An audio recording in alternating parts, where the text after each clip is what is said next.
مجھے لوگوں نے گالیاں دی تو میں نے کیا گالیوں کا جواب گالیوں سے دے کے کلپ کو چڑھایا؟ جھوٹا ہے یہ کذاب ہے یہ مکار ہے یہ دجال ہے. کچھ تم مندر، کچھ محرابی، کچھ ہو رافض، کچھ ہو وہابی. ایک جہلم کا بیٹھا ہوا رافضیوں کا ہم نوا. جہنم کا انجینئر مرزا محمد علی نیم رافضی ہے، دشمن ہے صحابہ کا، بھوکتا ہے صحابہ کے. مرزا کا نام بھی تو خطرناک ہے نا. مرزا ہے نا، جب مرزا ہے تو مرزائی سے بھی ہو سکتا ہے. شریعت کی بات تو کس سے پوچھ رہا ہے؟ انجینئر سے.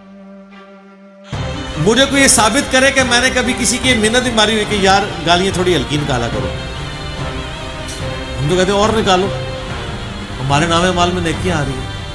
تو یہ کلپ جتنے بھی چڑھ رہے ہیں کوئی ذاتی نوعیت کے تو نہیں چڑھ رہے، لیکن جب دین پہ حملہ ہوگا ہم کیسے چپ بیٹھ جائیں؟ وہ تو صحیح مسلم میں حدیث ہے، برائی دیکھو ہاتھ سے روکو. ہاتھ سے ہم اس لیے نہیں روکتے کہ حکومت ہمارے پاس نہیں، ہاتھ سے نہیں روک سکتے، زبان سے روک. زبان سے نہیں روک سکتے تو دل میں برا جانو، لیکن کہا ذالک اضعف الایمان، یہ سب سے کمزور درجہ ہے ایمان کا، اس کے بعد تو ایمان ہے ہی کوئی نہیں. تو کاش میں کسی ایسی دنیا کا باشندہ ہوتا جہاں پہ یہ مسائل نہ ہوتے تو مجھے بھی نہ بولنا پڑتا. تو آپ بول رہے ہیں تو آپ ہضم کریں اس کو. جس دن میں نے کسی انگریز کی کتاب کا حوالہ دیا نا آپ کو، تو آپ پھر مجھ پہ اعتراض کیجیے. اگر کتاب و سنت آپ کے بابوں نے آپ کو بتائی لیکن اس کے اندر کیا لکھا ہے وہ نہیں بتایا، تو سر اپنے بزرگوں کو روئیں نا، مجھے کیوں روتے ہیں؟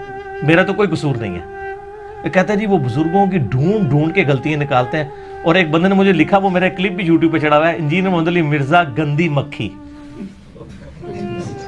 یہ ہم نے ٹائٹل بنایا اس کے اوپر، لیکن مکھی ساتھ شہد کی بنائی تھی.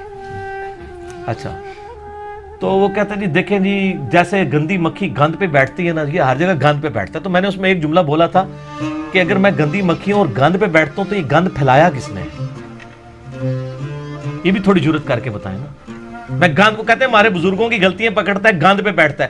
تو آپ یہ کہیں کہ ہمارے بزرگوں نے گند کیا تھا، اس گند پہ بیٹھ کے اس نے صفائی کر کے ہمارے فالوورز کو بتایا کہ آپ کے بزرگ یہ گند کر کے گئے ہیں. تو یہ جرت کریں نا یہ کہنے کی، تو سر پبلک پھر خود ہی مانے گی یار یہ تو بڑا اچھا کہ آپ کی یہ صفائی کی ہے. یہ وہ گندی مکھی ہے جس نے آپ کے بزرگوں کا گند صاف کیا ہے. اور الحمدللہ اب شاید آپ کو کتاب و سنت کی شکل میں بتایا گا الحمدللہ. اور الحمدللہ آج بھی میں سب کی باتیں سنتا ہوں، جس کی حق بات ہے قبول کرتا ہوں، اور جہاں پر اختلاف ہے علمی طریقے سے بغیر کسی کلمہ گو مسلمان کی تکفیر کیے ہوئے اپنا پروٹیسٹ اس کے سامنے ریکارڈ کروا دیتا ہوں. باقی حق کسی کو کھول کے پلانا یہ میری ذمہ داری نہیں ہے، یہ تو انبیاء کی ذمہ داری نہیں ہے، ان کی بھی ذمہ داری ہے وما علینا الا البلاغ. تو بات صرف پہنچا دینا یہ ہے ذمہ داری.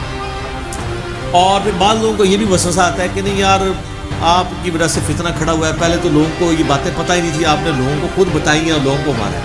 نہ سر ایسا نہیں ہے. اگر پتہ نہیں تھا تو یہ کتابیں چھاپنی کیوں تھی؟ یہ بد عقیدگیاں امت کو بتائی کیوں جا رہی تھی؟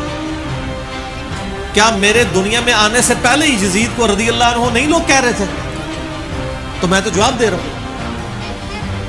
تو جواب دینے والوں کے سر پہ آپ جوتیاں مارتے ہیں، آپ پھر آپ کہتے ہیں بھی رونا بھی نہیں ہے. ایسا تو نہیں ہوگا.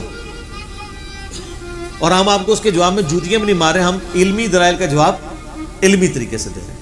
تو جب دین پہ حملہ ہوتا ہے تو ہمیں مجبوراً یہ جواب دینے پڑتے ہیں. اور میں دیکھیں اس ٹائم دنیا میں جتنے بھی یوٹیوب کے اوپر بڑے بڑے مولوی اویلیبل ہیں، کسی اور کے خلاف کلپ بنائے نہ بنائے، میرے خلاف ضرور انہیں کلپ بنائے ہوتے ہیں. سر یہ نیکی کی طرف بلانا اور برائی سے روکنا اتنی بڑی چیز ہے کہ اللہ نے ایمان کو تیسرے درجے پہ ذکر کر دیا. کیوں کہ نیکی کی طرف بلانے والا اور برائی سے روکنے والا ہی اصل میں وہ بندہ ہوتا ہے جو اللہ پہ ایمان لانے والا ہے، جس کی رگ اللہ کے لیے پھٹکے. لوگ تو اپنے ماں باپ کی لیے گالی سنتے ہیں نا تو گرم ہو جاتے ہیں، اس نے مجھے ماں کی گالی دے دی. مجھے کسی سے اچھے یا برے کمنٹس لینے کی ضرورت نہیں ہے، ٹھیک ہے؟